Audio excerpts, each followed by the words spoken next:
দেখুন জলটা মরে মরে এসছে কুমড়োগুলো। নমস্কার বন্ধুরা, মিনি কিচেন উইথ সম্পাতে আপনাদের সবাইকে সাদর আমন্ত্রণ জানাচ্ছি। আজকে আমি একটা নিরামিষ রেসিপি নিয়ে এসেছি। সেই রেসিপিটা আপনার অত্যন্ত উপাদেয় এবং খেতে খুবই সুস্বাদু হয়। সেটার নাম হচ্ছে কুমড়োর ছক্কা। কুমড়োর ছক্কা তো অনেকে অনেক রকম ভাবে বানিয়েছেন, কিন্তু এরকম নিরামিষ ভাবে বানান, তাহলে কি হয়, সবাই খেতে পারবে। যারা নিরামিষাশী তারাও খেতে পারবে, যারা আমিষাশী তাদেরও খেতে ভালো লাগবে। তাহলে এবার দেখুন এই রান্নাটি করতে কি কি লাগবে। এই কুমড়োর ছক্কা করতে যে যে উপাদানগুলো লাগবে সেগুলোর মধ্যে একটি হচ্ছে কুমড়ো তো লাগবে। কুমড়োগুলোকে এরকম সাইজে কেটে নিতে হবে। আর লাগবে পটল, হুম, আর লাগবে আলু, আনাজের মধ্যে এইগুলো। এবারে একটা ভাজা মশলা করতে হবে। সেই ভাজা মশলাটার জন্য যে পাঁচ ফোড়ন দিতে হবে। পাঁচ ফোড়ন আমি ঘরেই বানিয়েছি।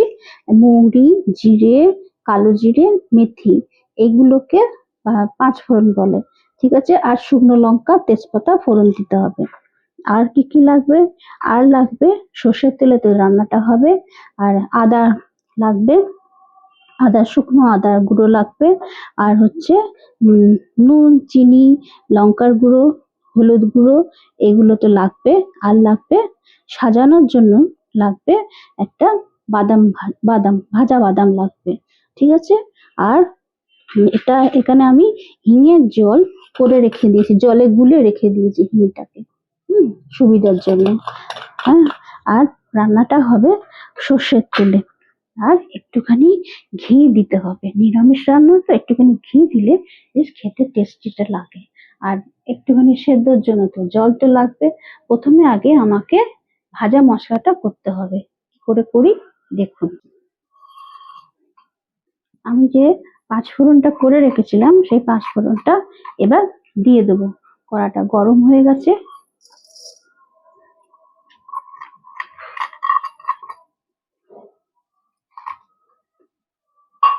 এটাকে শুকনো খোলায় নাড়তে হবে, তেল দিলে হবে না।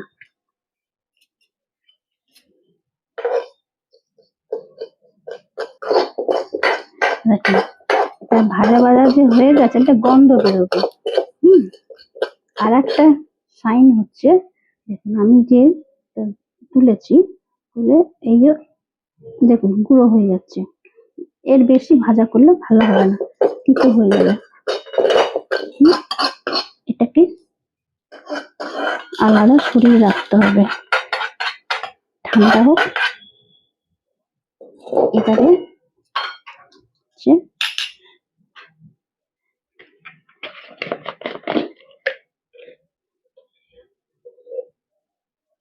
সর্ষের তেলে করলে বেশ ভালো হয়।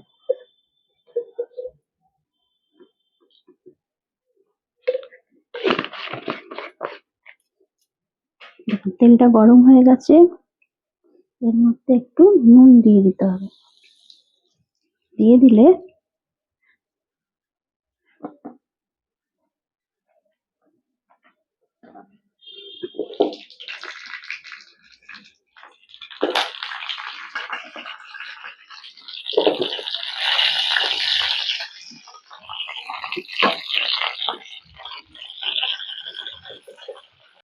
দেখুন, এবার এইগুলোকে, খাবার তো সবসময় শিলনোড়া থাকে না, এই ঝটপট ঝটপট বেশ সুন্দর গুঁড়ো হয়ে যাচ্ছে। ভালো করে ভাজা না হলে গুঁড়োটা হবে না। দেখুন হালকা হালকা গুঁড়ো, বেশি গুঁড়ো করার দরকার না, হালকা হালকা গুঁড়ো করতে হবে, চাপা দিয়ে রাখতে হবে, নাহলে গন্ধটা উঠে যাবে।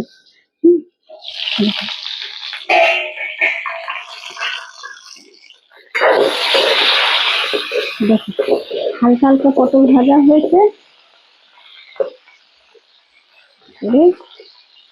এগুলোকে একটু উল্টে পাল্টে দিয়ে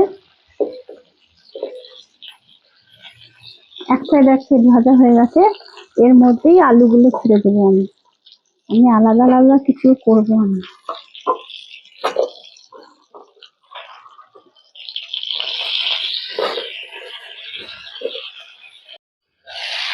দেখুন পটল আলু হাফ ডান হয়ে গেছে। এবারে আমি এর মধ্যে কুমড়ো গুলো ছেড়ে দেবো, কারণ কুমড়ো ভাজতে বেশি সময় যায় না। দেখুন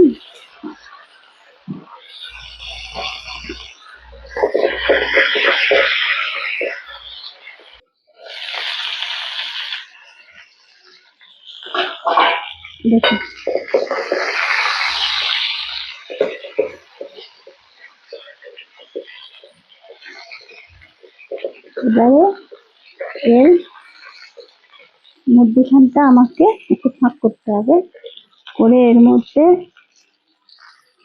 তেজপাতা ফোড়ন দিতে হবে।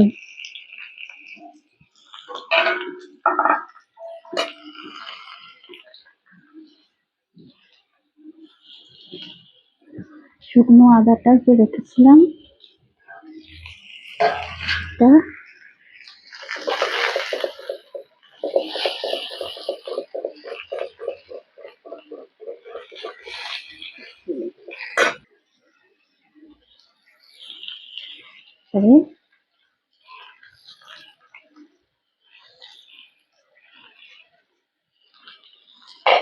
হলুদ গুঁড়োটা দিয়ে দিলাম।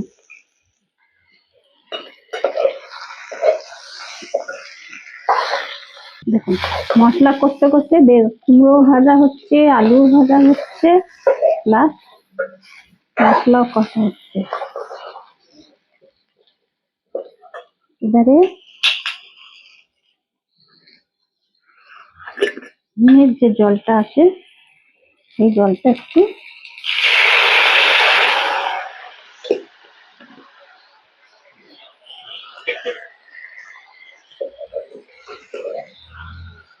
এর মধ্যে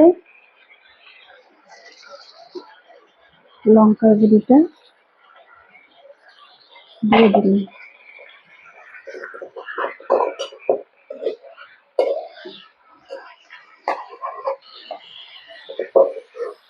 এই তরকারিটা একটু নিরামিষ তো, মিষ্টি মিষ্টি, সেই জন্য চিনিটা মধ্যখানে দিতে হবে, কারণ পটল ভেজে গেলে একটু মিষ্টি হয়। আর তখন আমি পটল ভাজা আনাজ ভাজার জন্য নুন দিয়েছিলাম, আর একটু নুন দিয়ে দিলাম।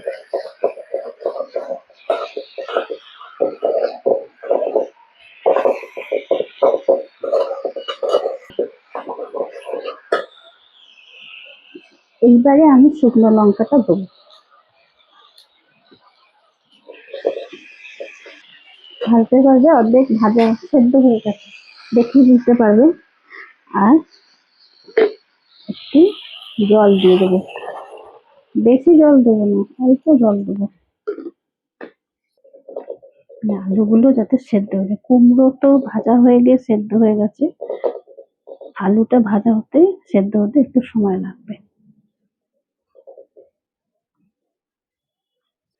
একটু চাপা দিয়ে 5 মিনিটের মতন হতে দিতে হবে।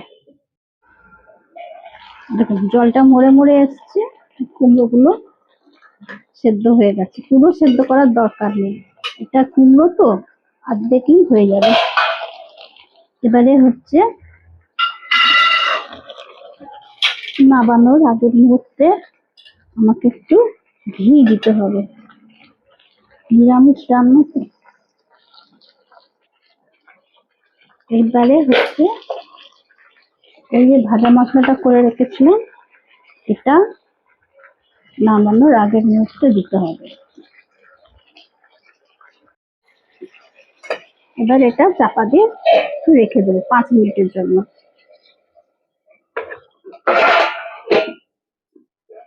দেখুন ঘন ঘন হয়ে গেছে, এবার এত সুন্দর গন্ধ বেরোচ্ছে।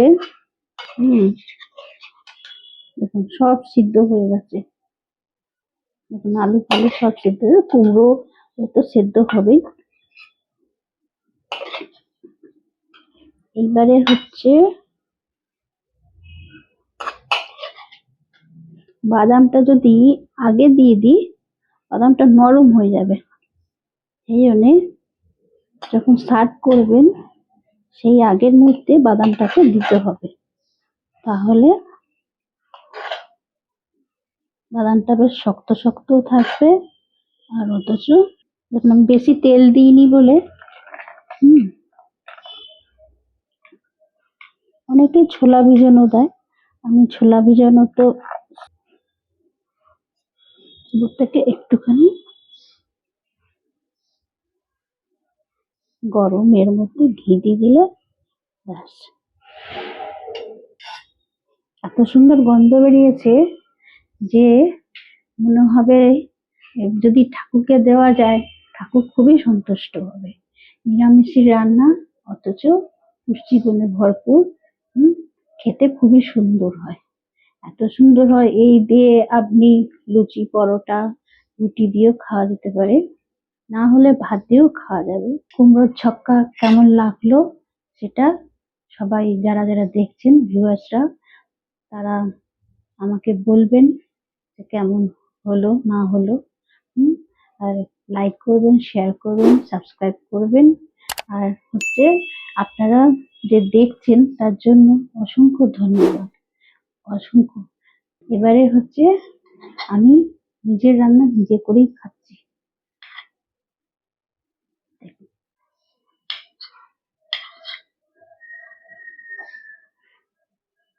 এত সুন্দর গন্ধ বেরিয়েছে, খুব সুন্দর গন্ধ বেরিয়েছে।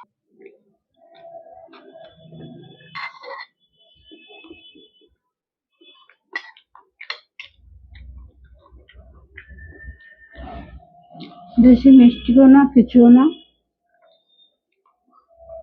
খেতে অসাধারণ হয়েছে। আপনারা খাবেন, করবেন, খাবেন, আমাকে জানাবেন কেমন হয়েছে না হয়েছে। তাহলে এবার ভিডিওটা রাখছি।